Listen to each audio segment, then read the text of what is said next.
All right, you just have to listen to me talk for a minute, sorry.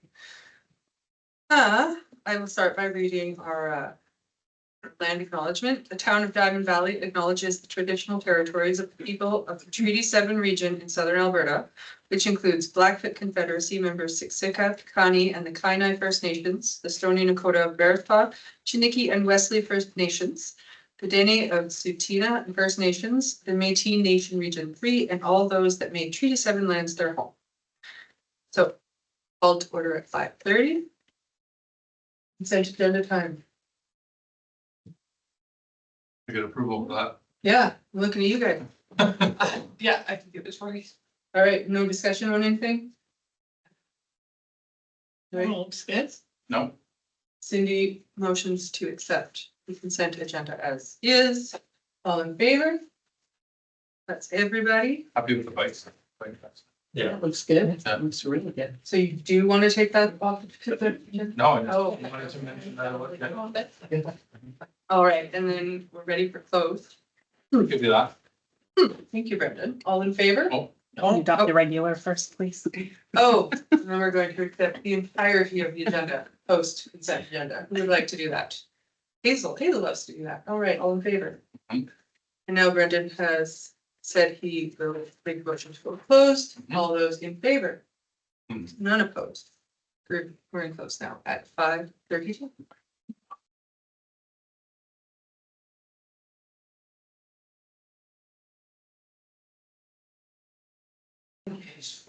All right, welcome everyone. We have already called the meeting to order at 5:30 at a closed session. So the agenda has been approved and we are ready to move into question period.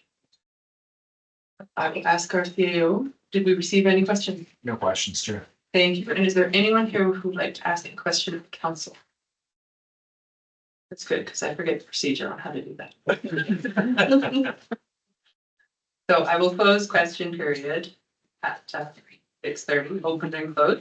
Then we can move on to our delegations. Friends of Foothills Schools Foundation. You are here, good. Please come to the front. Because we have a full house and a full agenda today, I'm going to ask all our delegations to keep it to 15 minutes. And don't worry about the clock. I'll help you, let you know when time is ticking. All right, welcome. Hi. So everybody saw me with my summer games hat. sure does.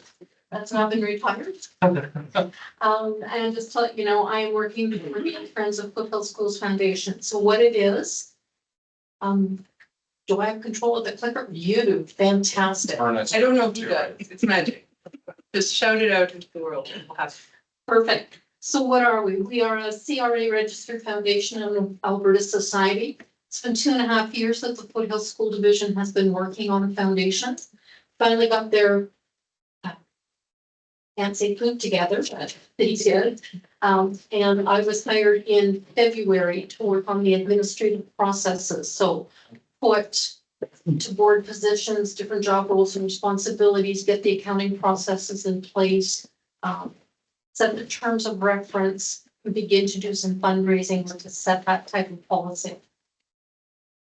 Members are, there are 7 individuals right now that are comprised of community members and different Foothills School Division, either retired teachers or administrators. And the relationship with FSD is that we are an arm's length. We function independently. We use them for guidance, for reference to get information, but the decision-making processes are all our own. So the vision is to remove financial barriers that impede academic success and to build a community that empowers students. Currently, there's 22 schools. There are 3 schools that are colony schools. But of the 22 schools within the division, there's not equity among those schools in terms of programs that they can offer, services that they provide, a variety of equipment, those kinds of things. So what's the need? Well, public education funds basic education. There's no niceties, there's no extras. And you're familiar with that because you have Oilfields High School and you know the vertical garden. There's no funding from Alberta Education for that yet. what the students receive from that type of a project is huge. And the community has gone out to fundraise for that. So the foundation is hoping that we as a central body can take some of the onus off of school councils, school parent councils. Try to do some fundraising across the board to help those schools that aren't in a position to help themselves as well as others. And to do some fundraising for them on a whole.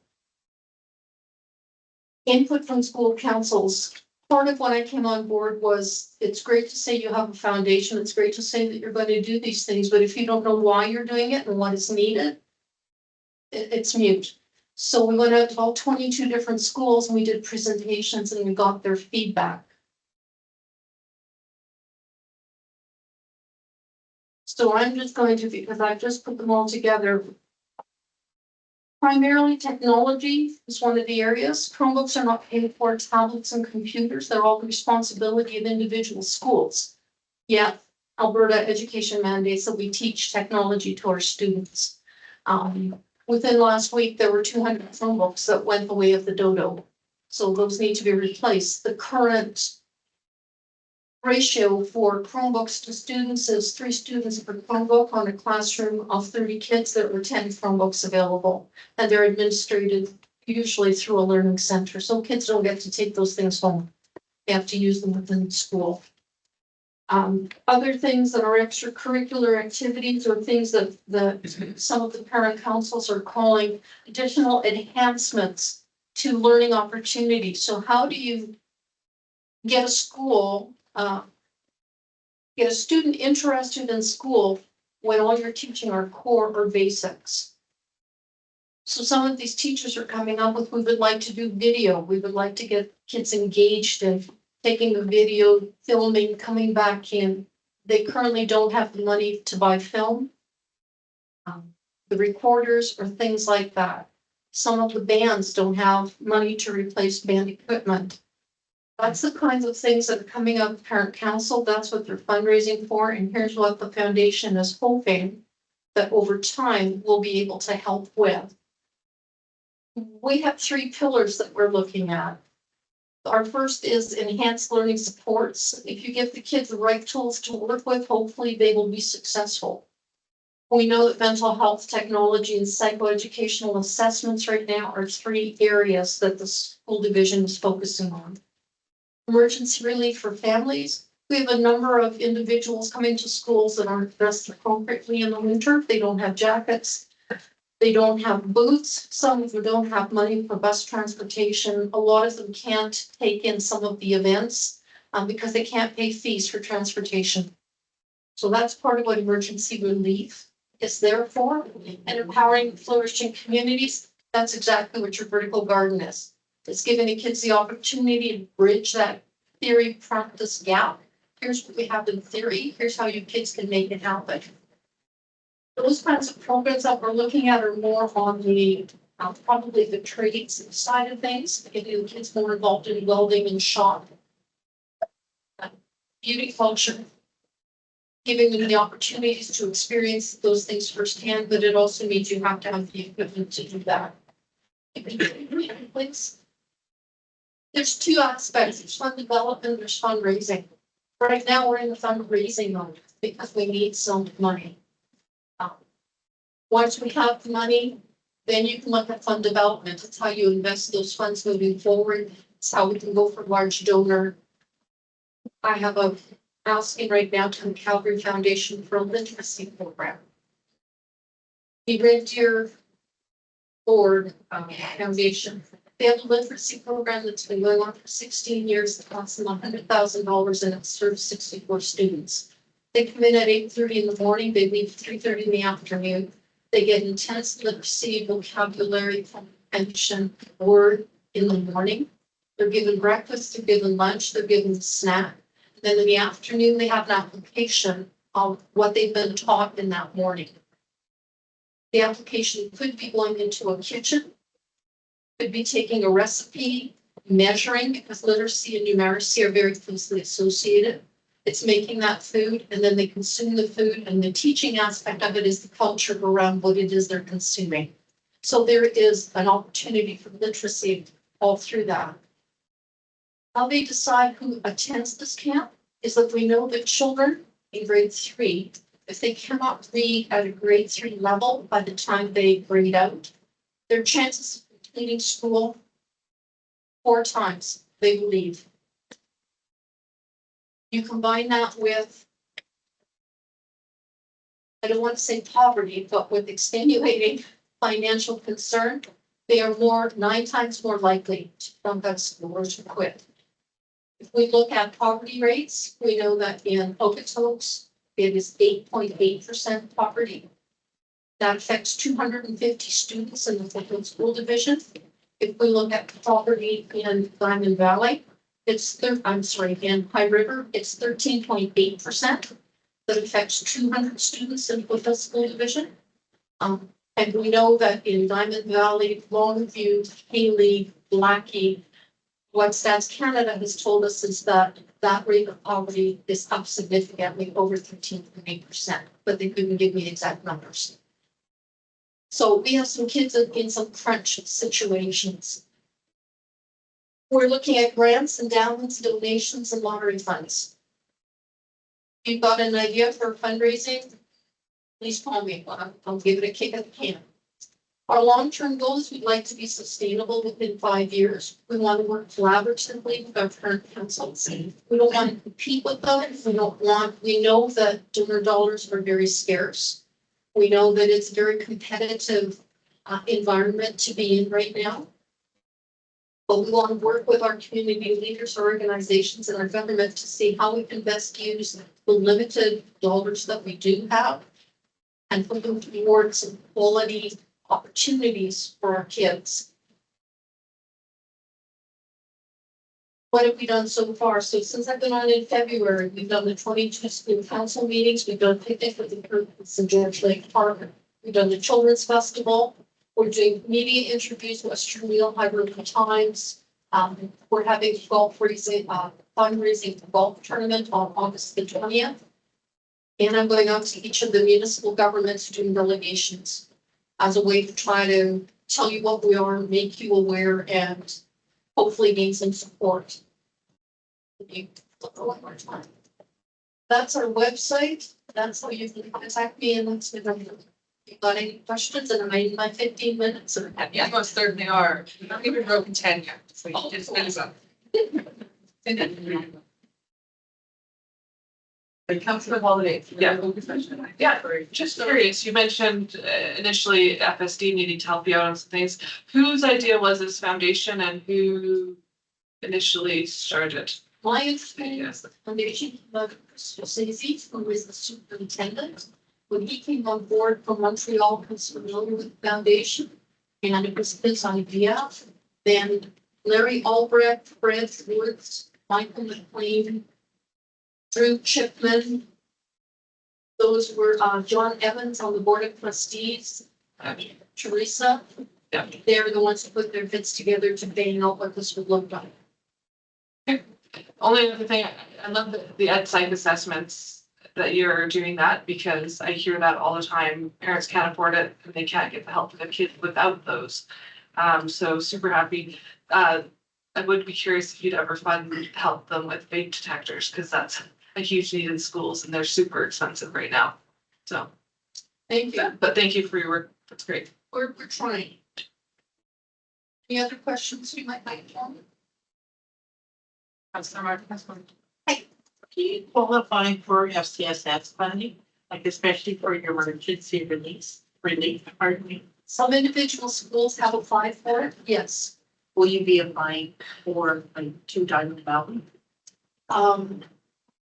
Currently, I can't honestly answer you. Because we're now, this is going to sound terrible, but this group has not done a strategic plan yet. Okay. So that's part of what I've been brought on board to do. And that will happen in August. Thank you very much.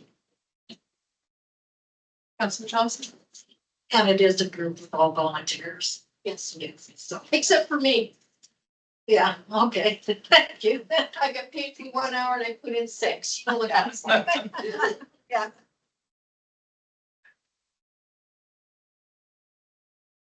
If I can just take 2 seconds then, the golf tournament is August the 20th. We're looking for some support.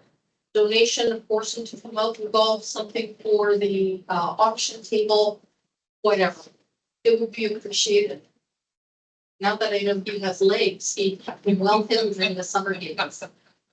I have to say, Barry has legs. So. Thank you very much for your time. If you come up with any other questions that you might have, please contact me. We appreciate it. Thank you. Great to see you. And thanks very much for your presentation. Thank you. I just love your mural. We finally got to put it. That's cool. I know he said he was gonna do it. Yeah, no. Oh, Yeah. We're putting it up. we are putting it up. It's on, It's on the consent agenda. we're putting up a plaque and where the, yeah, where the mountain bike track was this summer. Oh, cool. It's going up in June, July. It's gonna take soon. The next few weeks. Next couple weeks, yeah, so So are we gonna take it off like they do with the boats, a bottle of champagne? we can, Fair enough. Thank you very much. thanks.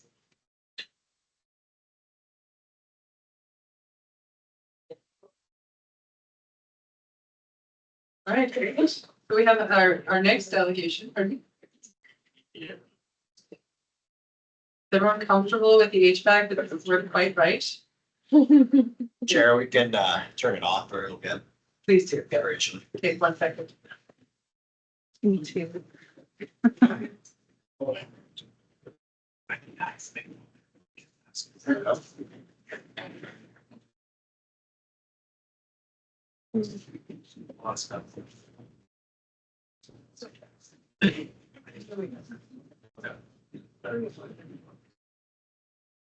Really?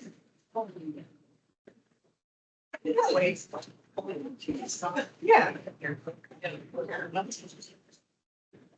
I am Tim Toller, President.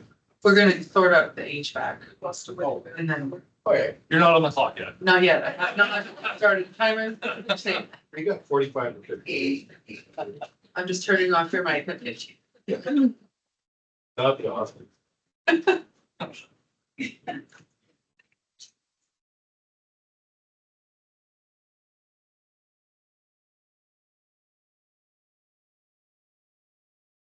All right, well, welcome. Hey, thank you. Would you like some water before you go? I just opened my press release. They're in the fridge at the back. Okay. Yes, I am Tim Toller, the President of Oakville Spring Club. Laura Deals. Would you turn on the mic? There we go. Thank you. Okay, I'm Tim Toller, the President of the Oilfield Spring Club. This is Laura Deans, who has stepped up to use her knowledge and expertise as an engineer to help us through this problem we're experiencing.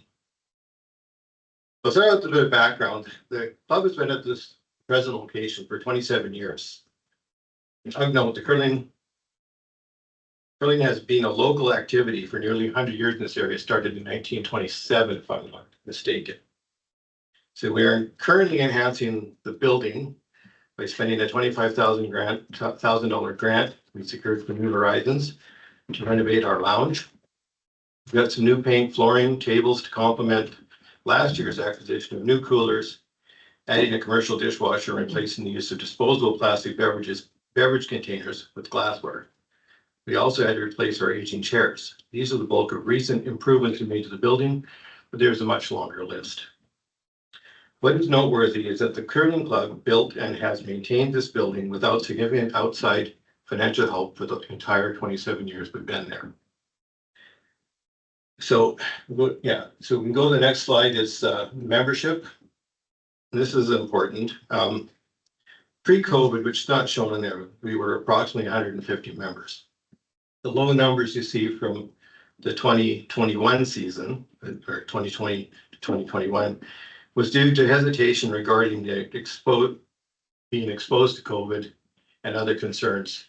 People were also concerned about whether the season would in fact be completed due to things that happened. Turns out they were right.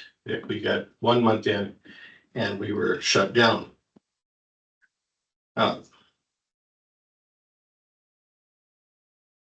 So we rebounded the next season with an influx of new members who were looking for something to do because they couldn't travel, which was great because we also lost about 25 members due to their concerns about the restrictions exemption program, where you had to be vaccinated to do anything that was considered fun.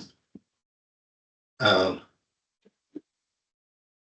as you can see, we have much stronger numbers as of last season with a healthy mix of junior, adult, and senior members. In fact, we are more senior members than we are adult members, which is great. And I think that's important because as adult, we're trying to preserve the club. Senior members are less likely to move to travel to Okotoks, cold, winter, dark nights, that sort of thing. Having have a local outlet for them is good. Okay, there are several relevant points I'd like to stress. And a lot of this goes back to COVID, which cost the club its entire reserve funds. Low membership and then refunds for the shortened season, no Bonspiels, and almost no bar revenue. Bonspiel participation in bar revenue is off the following season, despite being open all season. COVID caused about a 1.5-year delay in our casino as well, which is something that just about every club in the area experienced. Normally they were 3 years. We ended up here at about 4.5 years. Our current business plan is to grow and become self-funding with operations from revenue generated from membership, league fees, bonspiels, bar profits, and sponsorship. With some support from the town and the taxpayers to provide maintenance and help with improvements, the club will continue to be viable for the long term. I think we can all appreciate these are difficult times all across the board. All that background brings us to the current situation.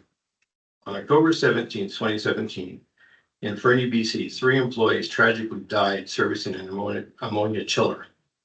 Subsequent to that event, the province of Alberta has implemented new regulations to prevent a similar tragedy. In mid-May, we were audited by ABSA, which we'll get more on that later. And they confirmed that what was not up to code.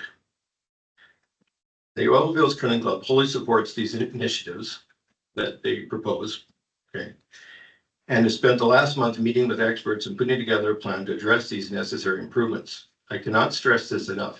This plan must be executed to completion by September 1st so that we can open for a season, which is typically no later than October 15th. The loss of a season would be devastating for the club, as demonstrated by the current situation at the Highway Curling Club in High River, which had a massive decline in membership and league participation after closing for just 1 season. So the Oilfields Curling Club, like, we can get this done. We can organize the various trades, we can coordinate with the various regulatory agents to ensure compliance, and naturally keep the town apprised and involved with the progress. And we will coordinate final inspections prior to startup. Laura here will run you through what numbers we have. You just stick with the first ABSA slide there. Go back up for me, please. Thank you. So just in case everyone's not familiar, ABSA is the Alberta Boiler Safety Association. They audit any pressure vessel in the province. So we are familiar with them. They have been in our facility before. They were most recently in our facility in October of 2022. There were no findings at that particular audit. We had recently replaced some pressure relief valves. That was all per the code at the time. So this is not something that has been lingering for a long time. We have been up to code, but as Tim indicated, there are some changing regulations that have happened recently. And what happened is that they came into our facility 4 weeks ago, middle of May. If we go to the next slide. During that particular audit, they identified 4 key items that they have indicated if we do not fix these items, we will be prevented from starting up in the fall. And it basically all revolves around the safety associated with operating with ammonia, right? So the first bullet is the requirement for a vestibule. And what that basically is trying to make sure that if there was a leak, an ammonia leak, that there's no possibility that that leak will go into a public space. And right now we have a door that is not a tight fitting door between the mechanical room and the ice surface. So in order to prevent ammonia from moving from one area to the other, we would have to fix that. We also don't have a detection system. along with that detection system, there would need to be some sort of warning system. So lights, strobes that would identify if there's a leak, the warning system would go off, people would need to evacuate the building. That's bullet point 2. The third is ventilation fans. While we do have ventilation fans, there are some concerns with them, and I will speak to those. There's a requirement in the code for 2 different types of ventilation fans. One is an occupancy fan, so anytime someone is in the room, it has to be operational. And the second is an emergency fan. So if there was a leak, the ability to ventilate that room and get that ammonia out of the room as fast as possible. The fourth is an emergency discharge system. So again, if there's a leak within the chiller itself, the ability to basically open up the valve, it would be the fire department would come in, open up the valve, everything gets distributed up, out of stack, away from people. So those are the 4 main points that they came in and said, hey, you're currently not up to code for various reasons. You need to fix these before you can start up in the fall. And as Tim stressed, that's September 1st for us, because we start making ice in September to start up for October. So they've come in, they've said that, okay, we've got to fix this. What we've done since they've come in, we've had 3 different contractors come out. They've all looked at our system. They've all come up with plans on how we can become code compliant. For the most part, the 3 contractors came up with very similar concepts. There's a few discrepancies between them, but they're all very competent contractors. We've got quotes. So if we move to the next slide, we do have a fairly concrete action plan that we can execute in the time frame to get this plan back into code compliance.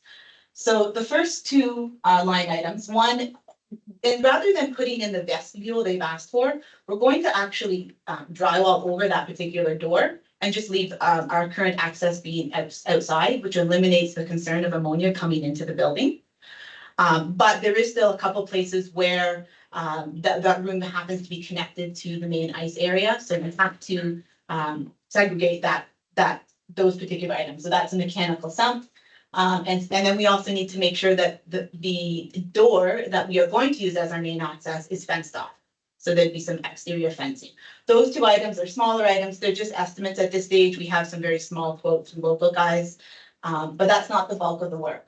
The bulk of the work is the 3rd, 4th, and 5th bullets, which are a detection and monitoring system, the troubleshooting of the existing fans and addressing some of the inlet air requirements so that we can ventilate that room if there was a leak. That item together cost about $15,000. Then the biggest item is the discharge system. We do actually have an emergency discharge system. It is there. It is not sized appropriately. It needs to be bigger. So we have a 1-inch line. It needs to be a 4-inch line. It's not an easy fix, because in order to do that, you have to empty the existing system of ammonia. So there's a complication with that. Contractors are fully capable of doing it. There's just more work, which is why that's a big item of $25,000. And then the last item is there's some minor compliance items, and that's things like signage and moving some light switches. When we move the door from one side of the room to another side of the room, you've got to move light switches, things like that. Not big work, but just some little components that we need to make sure we take care of in order to, again, address all these issues and become code compliant. Now, since we've had our meetings with administration, we have brought ABSA back to our facilities, and we have walked through all of these items. If we feel that these items, the way we have discussed with the contractors, ABSA is quite confident that we will address their concerns and we will be ready to start up. The contractors are prepared to get going right away. So, once we can ensure that we have funding, we can get them started. We have the ability to make this happen. The question just becomes the funding. Obviously, our ice plant is an aging ice plant. We came to you guys and talked to you about that last year. Normally, when you're replacing an ice plant, you have the opportunity to look at grants, you have the opportunity for fundraising. The tight timeline we are on right now, in order to try and save this season, means that those opportunities are a bit more limited than they would be otherwise. And that's why our request is for the $60,000 to immediately address these items. Obviously, there's a long-term discussion that we're having with the town right now about the lease and about how we handle some of those bigger issues moving forward. And there's still lots of opportunity to discuss those, but this is just an immediate, how do we stay running, in the near term?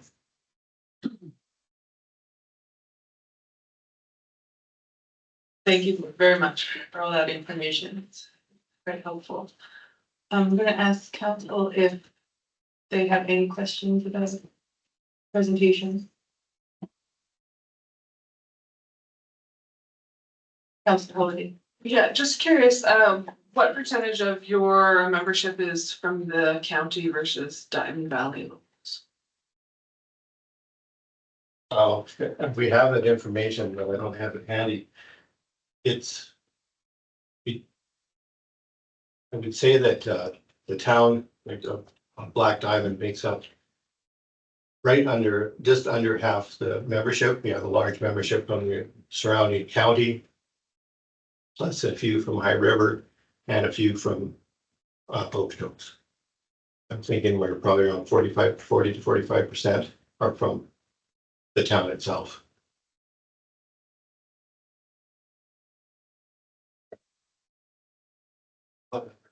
Councillor Thompson?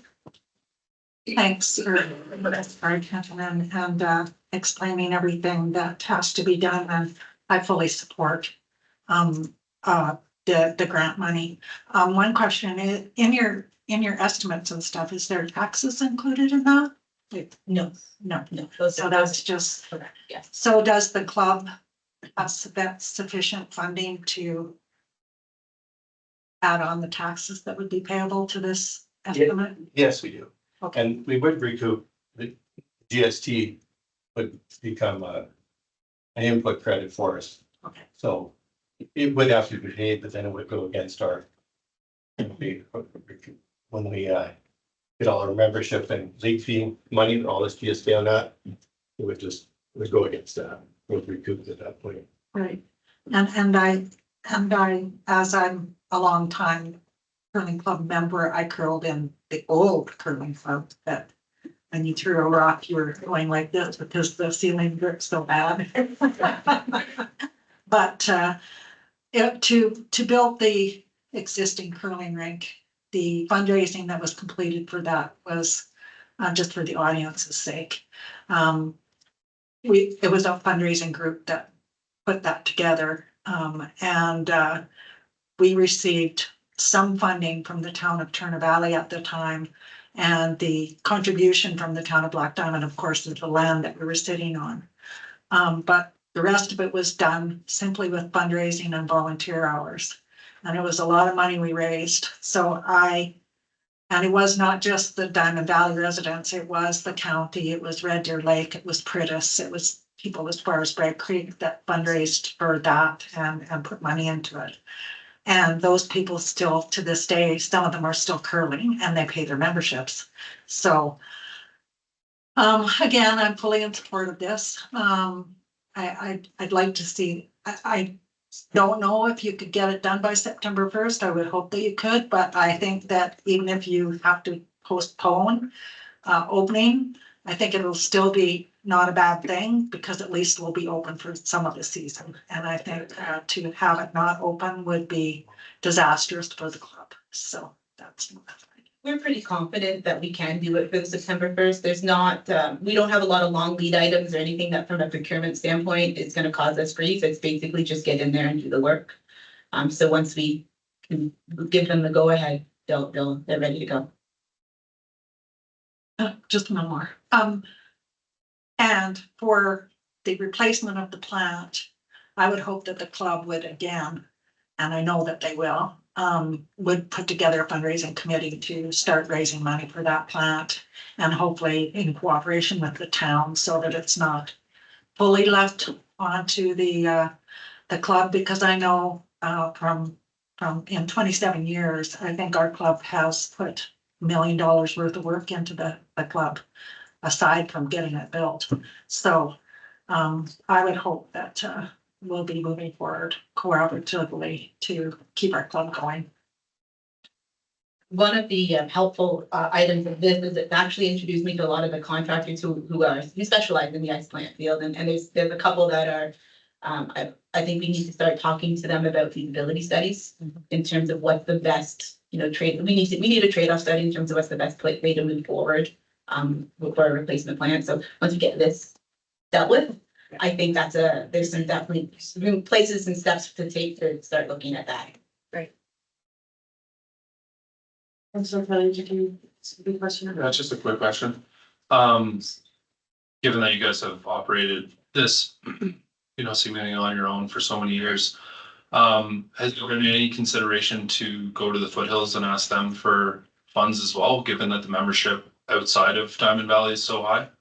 Or are you just gonna, and not to say you're just coming to us, but just considering the amount of money that you need, is there any consideration there? There is time constraints to go and visit everybody, makes it difficult. The County of Foothills does contribute to the rec fund, but they're not for the whole. Like they give money to the town of Diamond Valley as a portion of the recreation budget. And this is kind of within that, so I'm throwing at you, Yes, sorry, Just for the- just for the ring, it's not the pool, and it, The pool in the ring. Okay. And other things, but that doesn't mean that those conversations can't be included in our next steps. and that's sort of where I've always been coming from, and this is that the curling club should be part of that, of recreational facilities that are provided to the town. We kind of like to be included in that for this reason. Yeah. The urgency of this is the reason that we're coming to you. I mean, as mentioned, we could apply for like a CFIP or a CPAP grant. If we had some lead time, certainly we're looking at getting some matching funds if we're going to replace the plant and stuff. We have some lead time here. We're over a barrel. And I reiterate the fact that the High River Club was closed for one season because they had to repair their floor. It's just devastated their club. And we don't want to take that risk, obviously.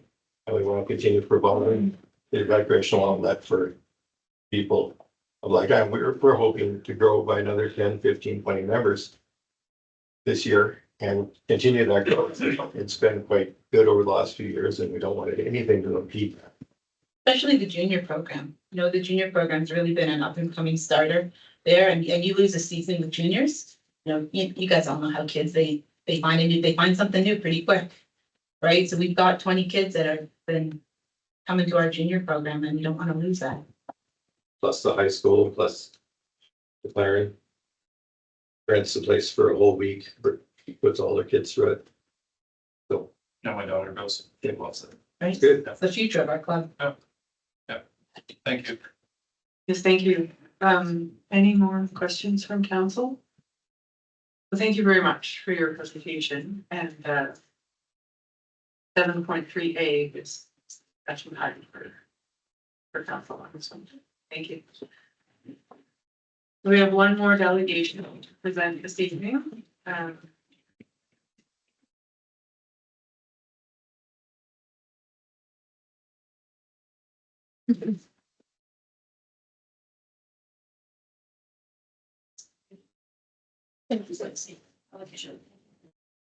Go ahead, Sarah. I remember my agenda. Thank you. Easier to see it. Thank you very much. That's it, mine. There you go.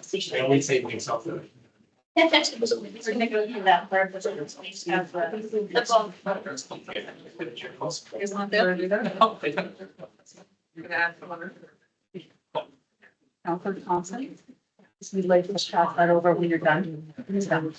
Just need one for the record. I'm not really.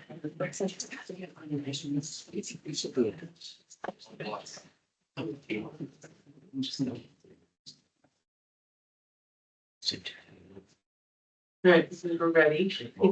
Who's also like introducing yourselves. I don't think we'll go next. I am Jessica Kroltz. I'm the president of the High Country Minor Hockey Association. And I'm Slade Dewar, and I'm the treasurer of the Country Association. Okay. And thank you to the town for getting us on such quick notice. We appreciate that. First of all, we'd like to start by saying that we really worked really hard over the last couple of years to gain a really good relationship with, a working relationship with the town. It is a lot of work going into scheduling and stuff between Lily and everybody we put a lot of work together into that, so it's been actually really, really good. Just this year, we kind of hit a snag, going into scheduling. Yeah. Yeah, so I think the High Country Minor Hockey Association's been around for a long time. We pull quite a wide area around the town of Diamond Valley. And we have a strong membership within the town itself, but about 60% of our total membership is pulled from the surrounding area. And really, they might live much closer to the town, but just the way the school borders are drawn, they might end up going to school somewhere else. And this is important because we've come into a bit of a challenge with ice scheduling. And obviously there's one rink, it's a fabulous facility. Lots of people want to use it. Our challenge is we have a lot of kids that want to use it. We're governed by Hockey Alberta, and then the more local leagues that we have to abide by their rules. So, we have to take their rules. We have to take what's available to us. We have to look at what our membership looks like, and then we need to pull together in this case an ice schedule. I think the challenge that we're having is again, a lot of people want to use the ice. We just use so much of the ice. I believe we're the #1 user of the facility throughout the hockey season, which makes sense. And so ultimately what we're looking for is a conversation with you guys to chat about how do we come up with a equitable solution for everyone that wants to use the facility,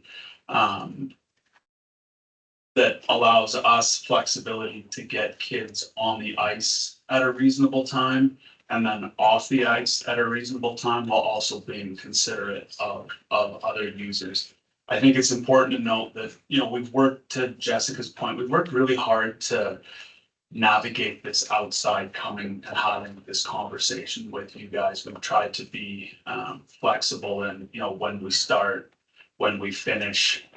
Obviously flood time takes 15 minutes. So between every ice session, you typically have a flood. We pulled floods out where we could to continue to compress our schedule to tighten it up, to get kids on the ice a little bit later than 4:30, just because that travel time to pull kids out of school, get them probably home, get bags, then get back to the rink. So 5 o'clock has been typically the best start time for our younger kids.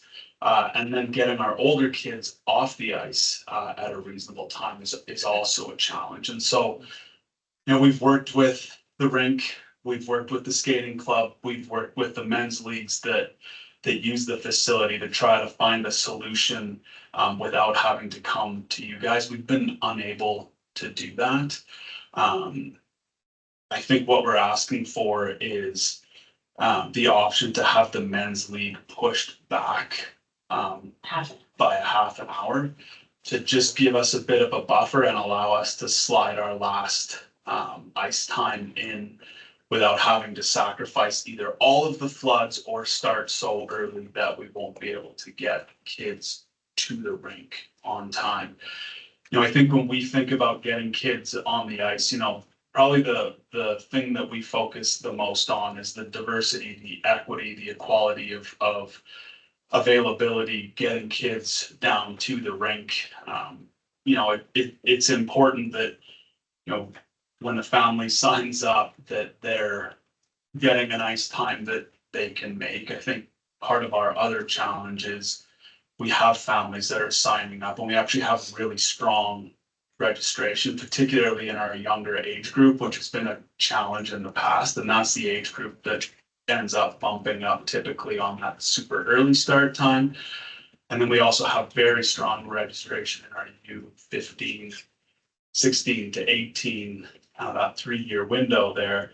very strong registration there, and they're the ones that are on the ice very late. So ultimately what we're asking is there a way that you guys can help us find a solution that allows us to manage the ice in an equitable manner? And then the last piece is a bit of a financial piece where, because of the way the town, and I guess the rink operations ultimately is set up, the ice blocks, we're forced to start booking ice at 4 o'clock.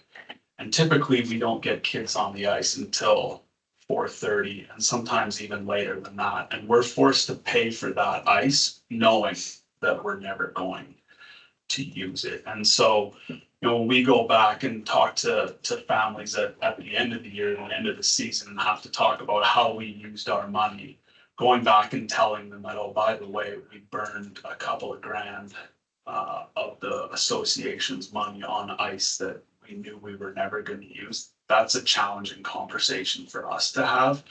And so I think the two things that we're looking for is, one, is there a way we can figure out this start time and a way to save the association some money? And then is there also a way that we can get the men's league to move a half an hour later? And specifically on the men's league, if you think about them, we looked at other men's leagues in and around the area. A start time a half an hour later is still right within the window of when everyone else is starting. We're not asking them to move way out of 11:30. We're asking for a half hour on the back. And on that, the other men's league in town starts on Wednesday at 10:30. Or we finish at 10:30. Actually, they would start later. Yeah.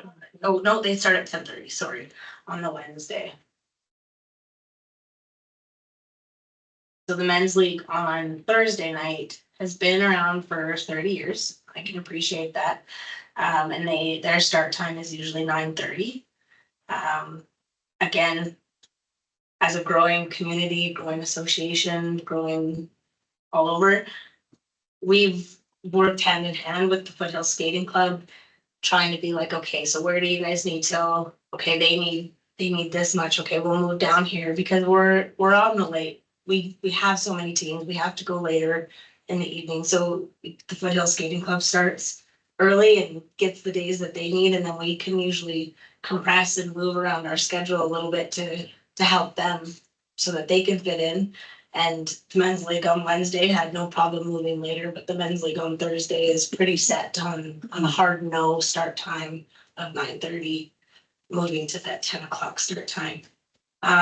So Blake did mention one other thing when it comes to the 4 o'clock start, and some of our kids, our draw zone that is written up by Hockey Alberta, like our draw zone is given to us. So we draw all the way out to almost, not quite Bright Creek, but past us. We're fairly past Longview. So yeah, we do have lots of schools within our division and in our league. My daughter, for example, is a U7. So she is the young one that would be on the Thursday, goes to school at Red Deer Lake kindergarten next year. Doesn't get out of school till 3:30, and she's playing her first year of hockey. She rides the bus home, which she should be. She doesn't get off till 3:30. If I have to pick her up from school, pick her up at 3:30, we should already be at the rink getting dressed by 3:30. To be honest, that's usually, most people are there half an hour early. You're gearing down, you're gearing up. Even if she has to come dressed, I mean, she can't dress in the car, even if we have to stop at home, we're barely making it there for 4:30. But 4 o'clock is a hard no. That's why we've chosen on that Tuesday to burn that half an hour, because we also have to have our U18 off the ice no later than 10:30. Like, that's 10:30 is already really late. I also have a U18 son, so having him off the ice at 10:30, out of a dressing room by 10:45, he's not home until 11:15, and he's got school the next day. So it is really difficult to try and make sure everybody is there at the right times. I mean, I don't like myself that late, but as a parent, I know that, and as a board member, I know that it's really hard not to have him on that ice that late, because we have to. I mean, I make the schedule, it's not an easy thing to do. So again, we're asking the town to help us out with the men's league and if we could push them back half an hour, it would be really, really handy. Or that 4:30 start without having to pay for from 4 to 4:30. We understand the town would like to make the money there too, like that extra hour, that hour of ice for the town. I understand needing the money from that, for sure. That's why we are willing to start at 5:15. I mean, it's also a bonus for us that we can fit that schedule in at a 5:15, having the men on the ice by 10. But those are kind of the only two options. We did look at other options. We looked at weekends and the whole 9 yards. We can't, because of our kids that are in a league with High River and all of those, like with the intro to hockey leagues for the U7s and the U9s, because they're scheduling on the weekends and we have to work around all their arenas and what their schedules are and stuff too. We called them and it is impossible to have our U7s practice and U9s practice on a Saturday morning. That's. If anybody has any questions, Thank you. I just had one. So this is your proposed schedule? that is, yes, sorry, that's the proposed schedule. That is the schedule that we have and that we would like to go with, that we've handed into And so last season you were starting Tuesdays, U7 at 4 o'clock. the 4:30. And that's still your wish for this year? That, I mean, I don't want to do that. Oh. But I have to, just given the time on the Tuesday, we're looking at the Thursday for us as in our request. All right, and then the Thursday for the men's league, they were at 9:30. They're supposed Okay, that is, yeah. so Wednesday, Thursday, Friday are good for you. Tuesday is, Thursday's the issue. Thursday's the issue. well, Thursday as it is here is what you want. Yes, ma'am. Okay. But Tuesday, you would also like to move half hour and start at 5 We and not pay for that hour of ice time. can't move cause if you look at where the U18s are sitting on that Tuesday, the most we could move that back is actually only 15 minutes. We have to start at 4:45 at the very latest for our kids on Tuesday, cause we just can't fit them in now. There isn't, like, you have to have the flood.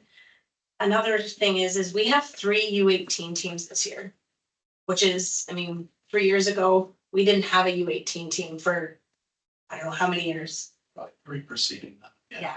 So we actually have 3 teams going into next year and projected 3 teams with, look at our numbers for next year as well. With U15 and U18 and U13, we have to flood. Like, it's like the town requires it because of too much with the damage they would do to the ice and to keep it up to par, right? We can't pull out any more floods. We're not pulling out floods because we're being cheap. We're pulling out floods because we legit have to fit everybody in time wise. So I can't have U18s on the ice past 10:30 at night. It's Tuesday ask is to have that first half hour free. Right, Yeah. that's what I thought. Yeah. It's because there was a baby boom between 2006 and 2019. Yeah, It's to crazy. be clear, the Tuesday is the start time and the ice that we end up burning. The Thursday is The for just- ice, but also the timing of the ice. So we have on Tuesday and Thursday, the burning of ice, and on Thursday, this is the schedule we would like to go with. The schedule as it would be drawn up would push everything a half hour back. And then we wouldn't burn any ice on Thursday, and you guys are free to rent out that full hour to somebody else from 4 to 5. PhD figure. I know. Yeah. You should make one. They're really fun. Are there any questions? Oh, Councilor Martin has her. Yeah. For later. Sorry. This was just kind of obvious.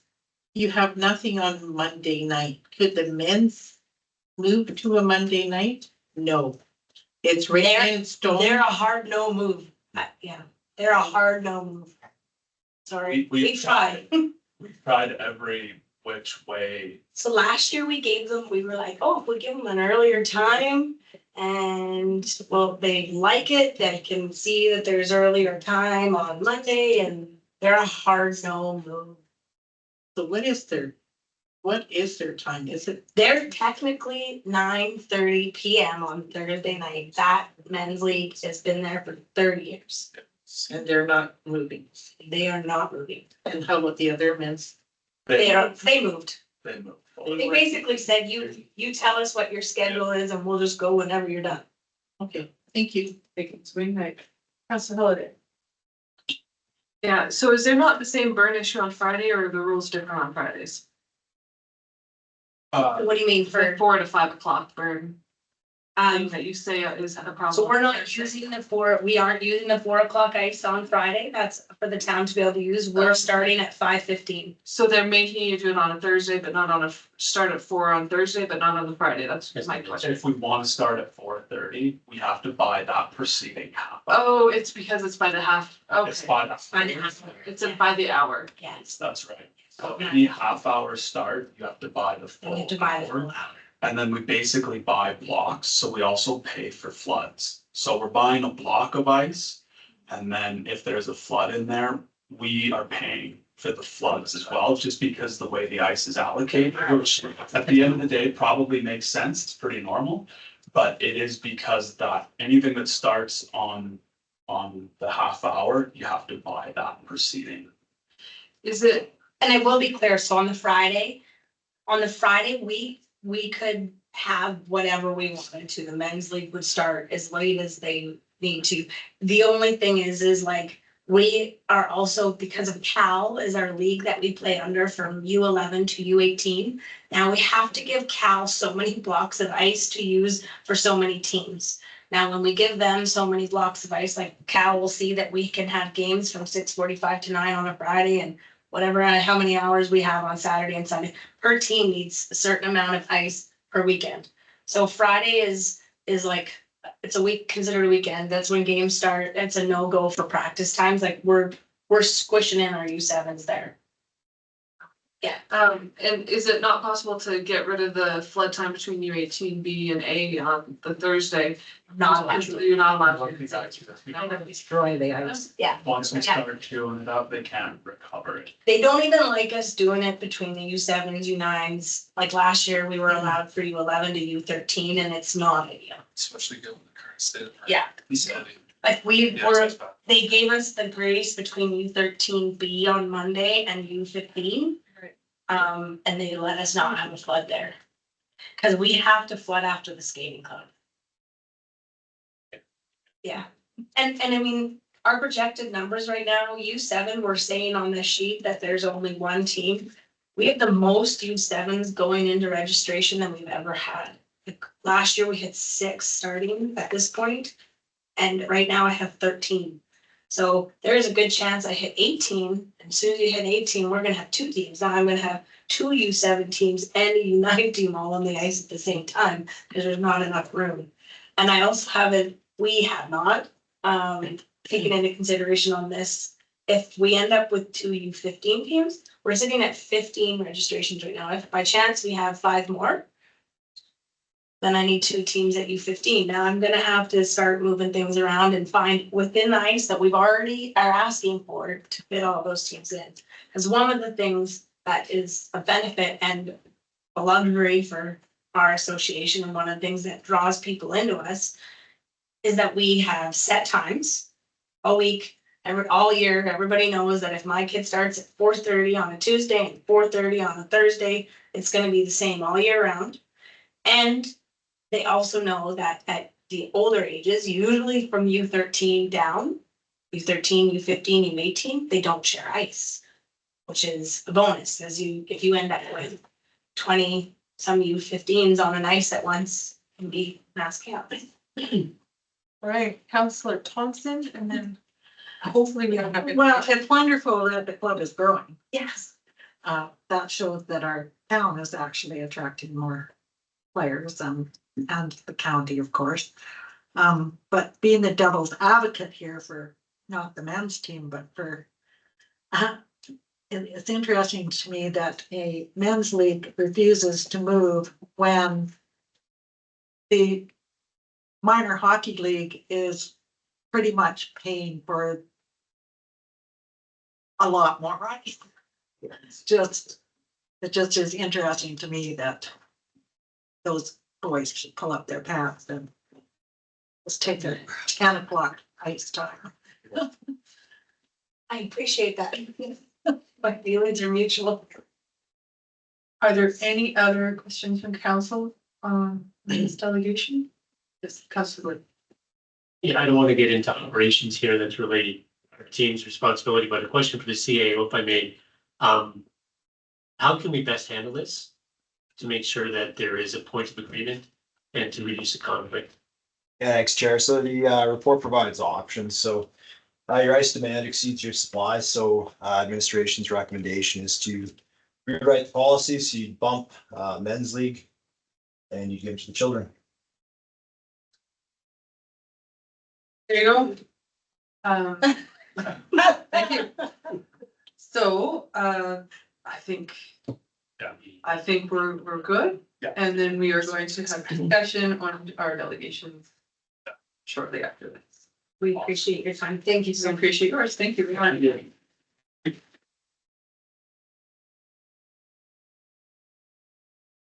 All right, does anyone need a break? Good, No. because we're going. No.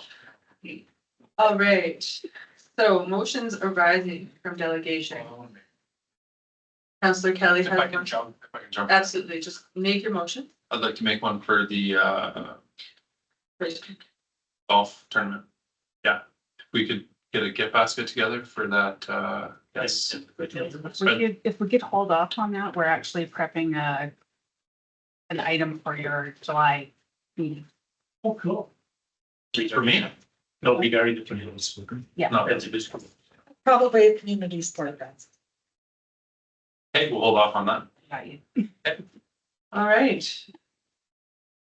Councillor Thompson, I'd like to put a motion forward to, turn your mic on. to support the Oilfield Curling Club's request for a $60,000 grant and to. Is that already? That's more. Oh, $71,000 grant, which They include They're 60, we say 60. Or then our CAO will answer the question. Thank you.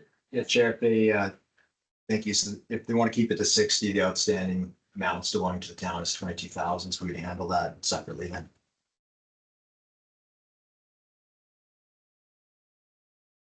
Do you have another question, Councillor Thompson? I would have a question to the curling club. I'm gonna go with the $60,000 grant. What we need for the repairs is 60,000. Is there any discussion? There is a motion on the table. Councillor Gordon. Yeah, mine is more just a point of order with our agenda. We have this as a request for funding with different elements there. Are we aware of that already? Just putting it to Councillor Thompson, because it gives certain details there with the request for funding. Were you aware of that? Oh, not even looking at the RFP and looking at Oilfield Regional Arena RFP, sorry.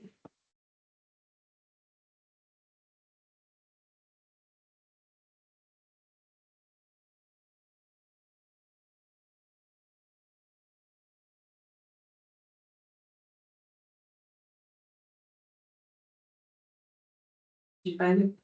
So If I may, as a quick follow-up, I think would be wise for us, because if we look in the way the proposed options are written from our administration team, there is a point that I think is important for us to note, and I would like to have our CAO and his team give some background as to why the proposed option would be that we actually deny the request. And I think it'd be good for us to have that in an open forum. Well, I could put the option forward and then you can ask the question of the CAO. So there's a motion on the table, Councillor Thompson's motion. I would. Would you like to amend it or retract it? I would like to add to it All right, please do.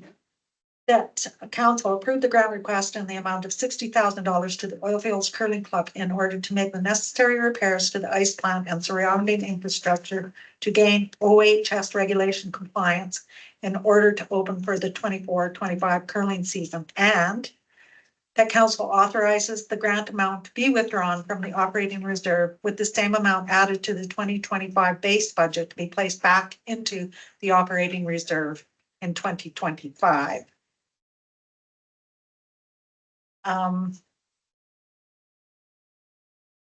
I'm gonna leave it at that. There is another addition. But that is, I would leave that with admin to discuss further. So that's my motion that I've got on the table. All right, council understands the motion? Are there any comments, discussion? Councilor Gordon. So at this time, may I ask the Alberta administration to explain their reasoning behind their proposed motion, please? As to why our administration at the time is requesting the council deny this request. Yeah, thanks, Chair. So from administration's perspective, we're just looking at this from the pure business case. So once the ice plant, its regulatory requirements, it still requires replacements at the end of life. So what we're looking at this from is more big picture budget. So if you take $60,000 that's going to come out of the reserve, we'll add that to next year's tax base. So council's probably facing your biggest tax hike in years. So that's where we're looking at this from. Thank you, Councilor Martin.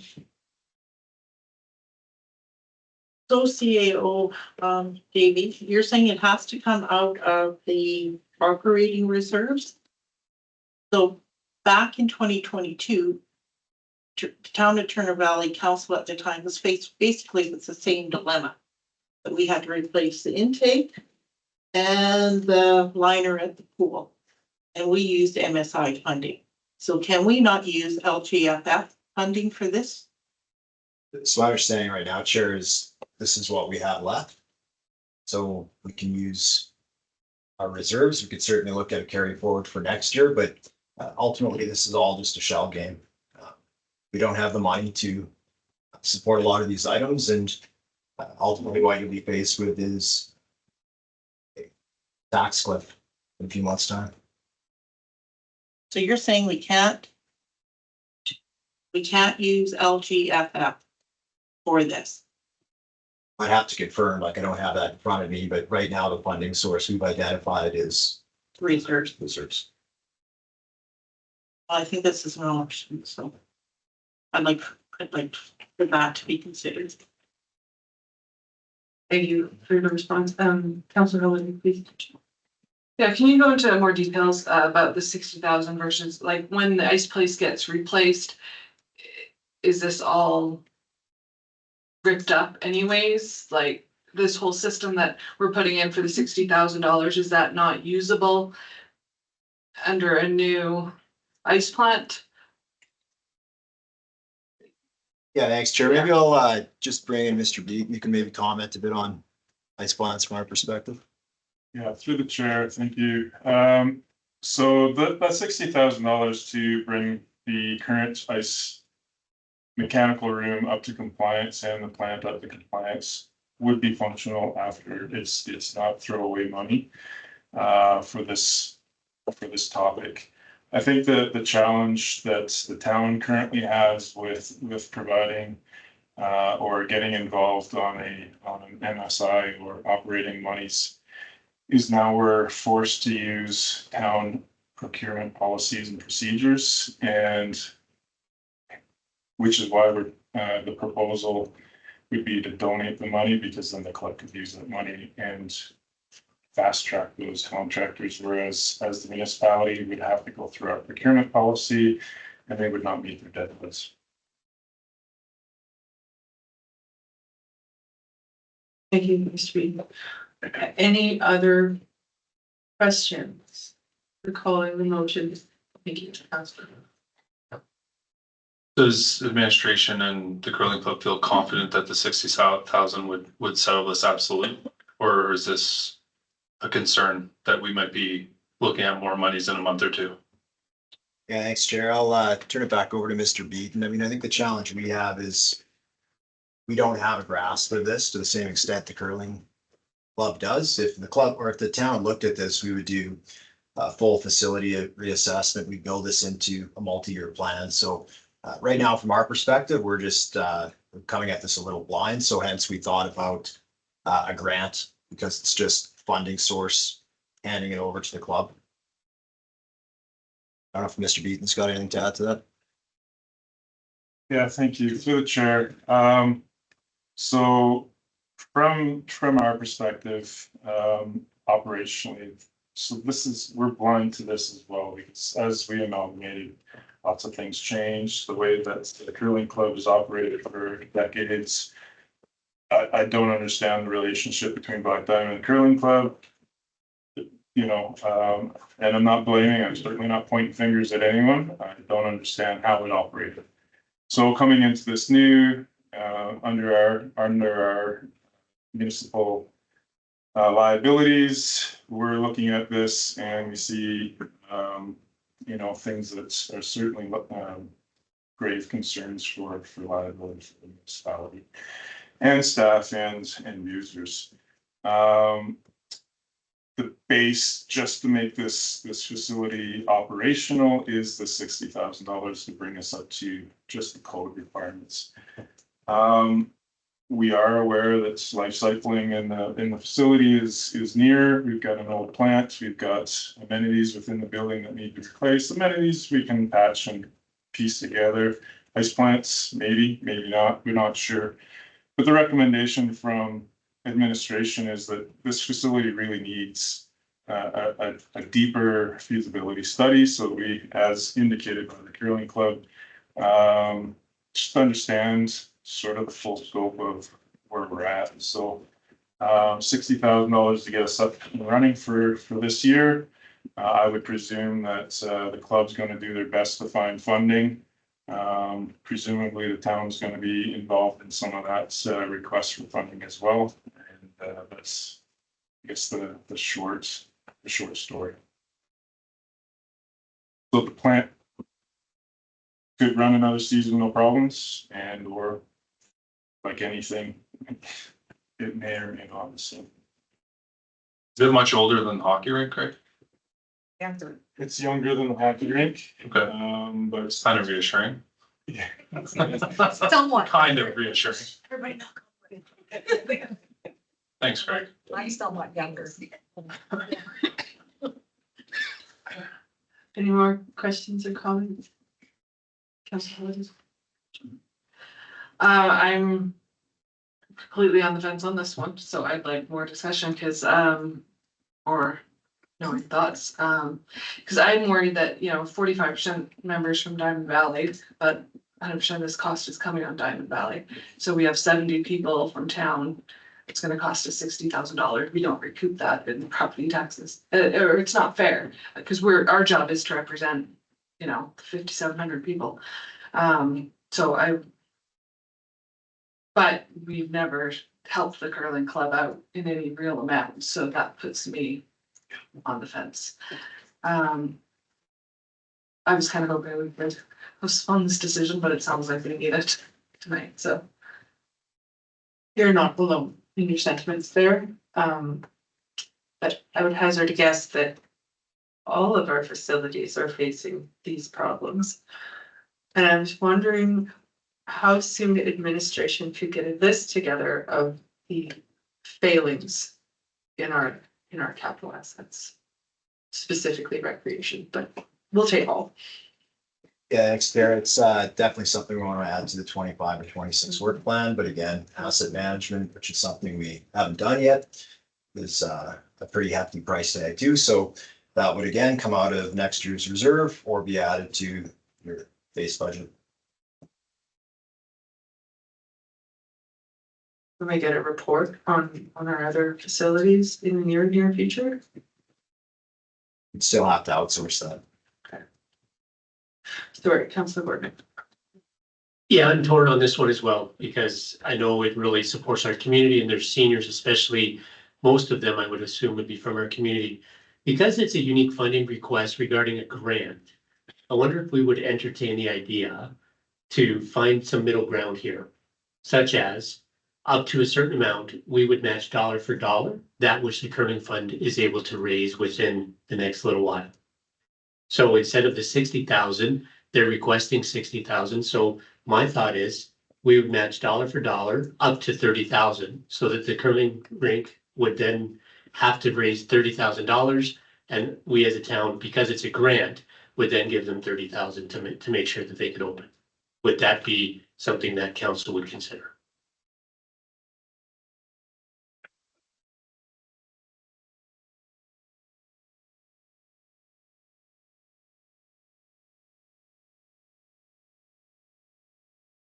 Yeah, I appreciate the consideration.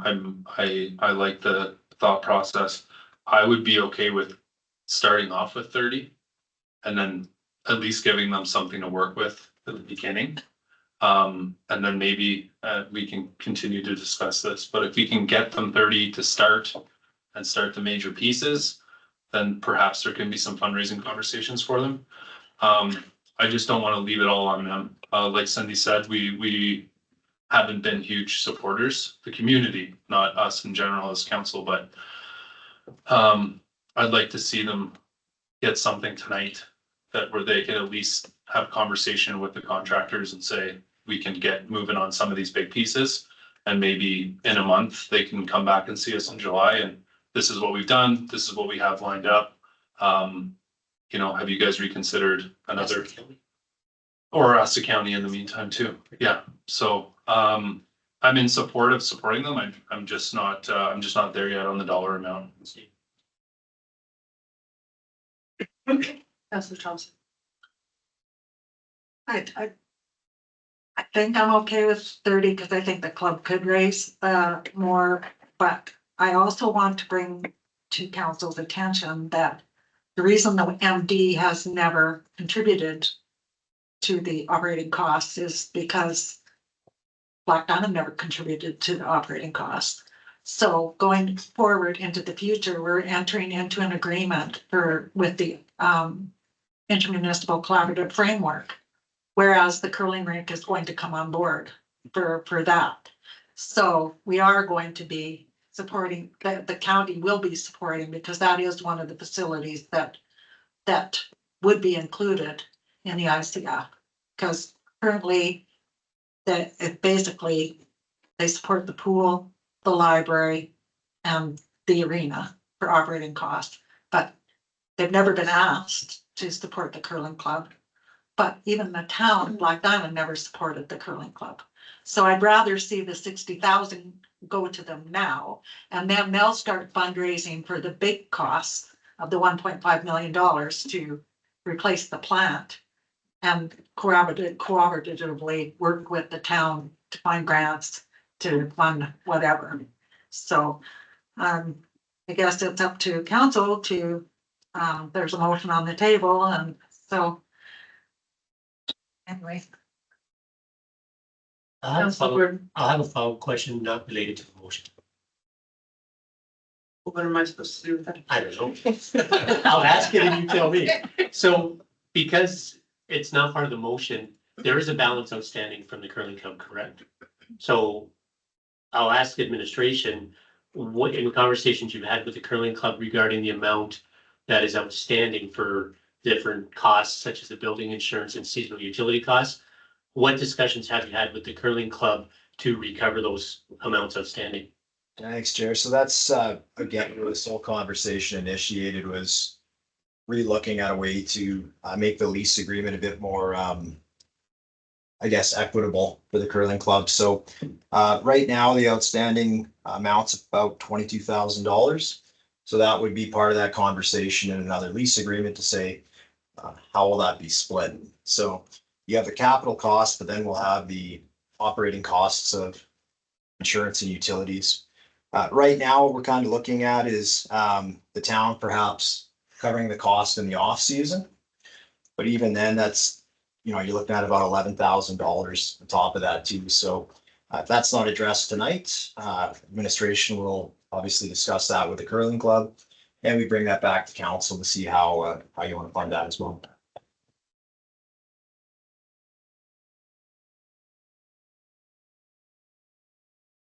Any more discussion? Because there is a motion on the floor. And I have the power to call it. I wouldn't be supportive of 60. I think 30 would be more. Well, there's a motion on the floor, so don't support it. Okay, good. You're happy. All right, I'm gonna call the question. All in favor of 60,000? And opposed? All right, thank you. Okay, Bernard. The motion is defeated. Thank you. All right, any more discussion on this matter? Any more motions forthcoming? Well, somebody can put forward the 30,000. The same motion. Just say something. I will put that motion. That council approves a grant request in the amount of $30,000 to the Oil Fields Curling Club in the order to make the necessary repairs to the ice plant and surrounding infrastructure to gain OHS regulatory compliance in order to open for the 2024/2025 curling season. And then authorizes the grant amount to be withdrawn from the operating reserve with the same amount added to the 2025 base benefit to be placed back into the operating reserve in 2025. Full stop. Yeah, thank you, Councillor Martin. All right, second motion on the floor. Any discussion? Then I'm calling it. All those in favor? All those opposed?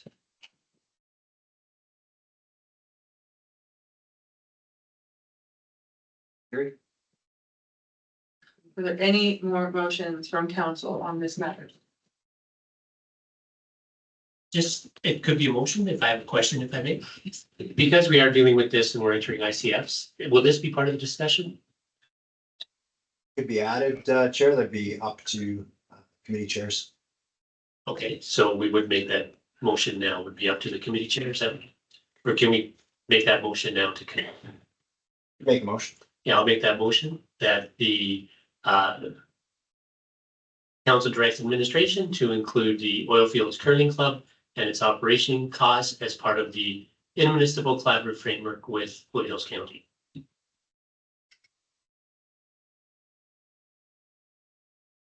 Motion on the floor, any discussion? Calling it all in favor? Carried. Does that conclude this matter? More motions? All right, moving on in the agenda. Were there any more motions not about the curling club coming out of our delegation presentation? Councilor Gordon. Yeah, regarding the High Country Hockey Association, I will have council direct administration to change our policy regarding priority be given to our children and youth hockey associations as soon as possible. Does it need to be more direct to give priority to, or do you want that more clear? Chair, if I may, we actually have two proposals. Oh, I missed that. Sorry. Should satisfy that. It's not in my agenda. Oh, that's not in yours. All right, yeah, that sounds good. Option one. It's 2 motions. So first motion here that council direct administration to work with the High Country Minor Hockey Association and Foothills Figure Skating Club to schedule their preferred 2024-25 ice rental times within the current budget and staffing resources, and then offering the remaining available time options to the local adult recreational hockey groups. And that second one is separate, correct? All right, first motion as written. Any discussion? Just a question. Yes. Does this solve the 4 to 4:30? Time? The second one. The policy, that'll solve, the second one will solve that? We think? Solve it, there'll be impacts, but again, it'll solve it for minor hockey. Okay. Okay. As far as I understand. I'll make the second one. All right, so we're gonna deal with number one. Yeah. All in favor? Yeah. Carried. Second motion from Councillor Kelly. You bet. The council direct administration to provide an amended ice distribution policy outlining that the local youth are supported by providing a first option of ice times. All right. No Anyone further anyone comment. else want to talk about that? No further comment. Great. Okay, all in favor? Carried. Thank you. That went fairly painlessly. All right. Any more motions arising from delegations? I really don't think there are. Then we're moving on to bylaws and policies, and I would love to take a very short break so we can thank everyone in the audience for coming this evening. We do appreciate your presence. Thank you. Yeah. Thanks for coming in, guys.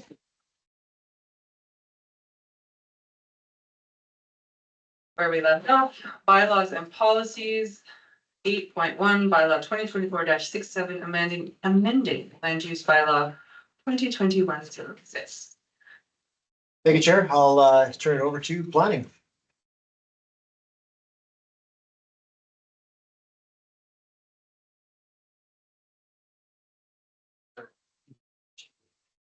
Good evening, Deputy Mayor and Council.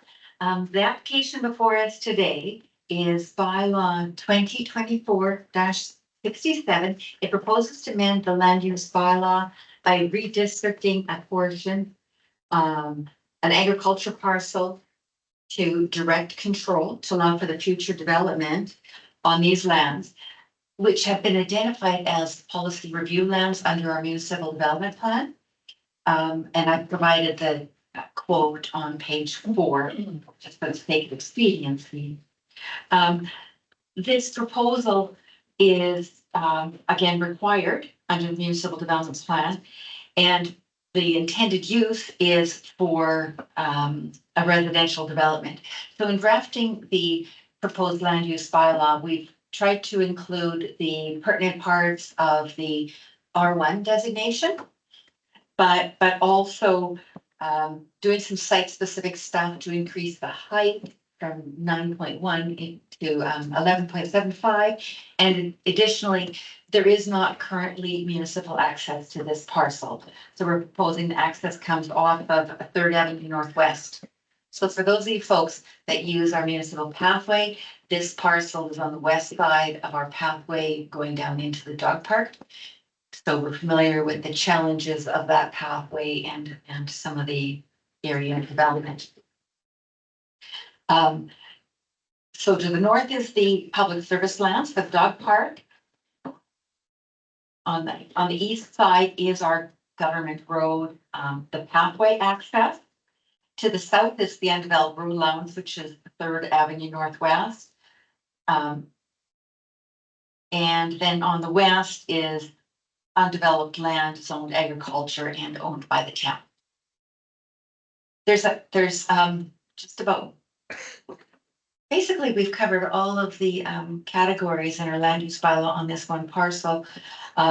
This parcel doesn't have developed access, as I mentioned. It's a great portion of it is under the land subject to flooding. So it's a 1.86 acre parcel, but 1.3 of it is under this land subject to flooding. The balance is governed under lands adjacent to slopes. And then the other challenge is that there's a culvert that's been installed at the north end of Government Road North, which discharges onto the subject parcel. And grading along the north elevation doesn't adequately address the placement of ground ladders. North elevation on the subject parcel this is to allow placement of ground ladders to reach the north aspect of the loft areas in the proposed housing development. Now, just to gloss over that, when we were considering this land use bylaw, we did circulate our civic works or civic operations rather, and fire as well as engineering. And we attempted to address their concerns in the writing of the land use bylaw, as well as future, so we can address them through the conditions of a future development permit. Some notes that I've made on this application is that the community or the town civic operations is already in the works of addressing the culvert relocation and the drainage to improve our pathway so that it doesn't have a negative impact on this adjacent applicant. And so what I'm proposing, the draft bylaw is before you. And I will just note that I have on the first page, the title of the bylaw says 2023-67. And in subsequent pages, it is accurately described as 2024-67. So maybe not to fix that when that comes back for second read. But the motion before council today is to give first reading to bylaw 2024-67 and direct administration to set a public hearing date. And that concludes my. Thank you very much. Are there any questions at this time, or would council prefer to stay those for the public hearing? So I did have one question, because why are we going to direct control? Right. That's a great We question. have so much direct control, and like as a counselor, I really don't wanna have any more direct control. That's planning's job. Right, so we're handcuffed by our current municipal development plan. So what the municipal development plan says that lands that are described on our land use concept map in the municipal development plan that are described as under policy review specifically states, this is on our page 4 of your presentation, the areas identified as policy review on the land concept map containing lands that may have particular development issues that need to be addressed before designation and future development can occur. Council wishes to exercise particular control through the site-specific land use policies adopted under direct control district and the public consultation process. So we're handcuffed when we look at our other statutory regulations that we have adopted. So there's not an option except compliance.